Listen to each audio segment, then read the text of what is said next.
charges. Kentucky State Senate leaders have said they plan to move forward with the trial in the impeachment of Judge Julie Goodman. That's despite a recent court ruling. Dexter writes, Section 66 of the Kentucky Constitution says the House of Representatives shall have the sole power of impeachment. Section 109 says, in part, the impeachment powers of the General Assembly shall remain inviolate. So how does a circuit judge have the power to invalidate an impeachment by the General Assembly? Here's Victor Puente with the answer to that good question.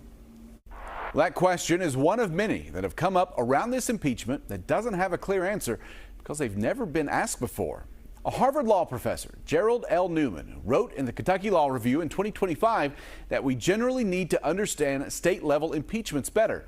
He notes that judicial impeachments are different because they can threaten judicial independence. They're also less common today because states now have modern judicial discipline systems.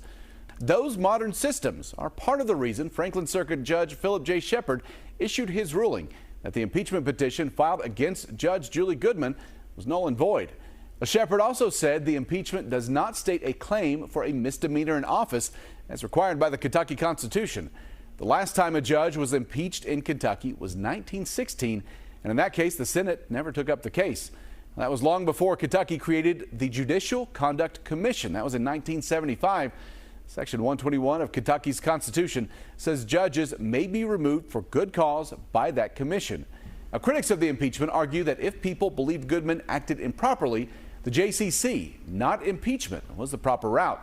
The Kentucky Court of Justice website even describes the JCC as, quote, the only entity authorized under the Kentucky Constitution to take disciplinary action against a sitting Kentucky judge. Now, obviously, if the impeachment against Judge Goodman goes forward, that won't be the case, and it could still proceed. Shepard made clear his ruling may not be the final one. He pointed out that the same issues are already before the Kentucky Supreme Court, and the Supreme Court will have the last word. Meanwhile, the Senate trial is still scheduled for next week, and the Senate spokesperson says senators won't comment while proceedings are ongoing to protect the trial's integrity. If you have a good question, just email us. Goodquestion@WKYT.com. I'll see you on WKYT Mornings.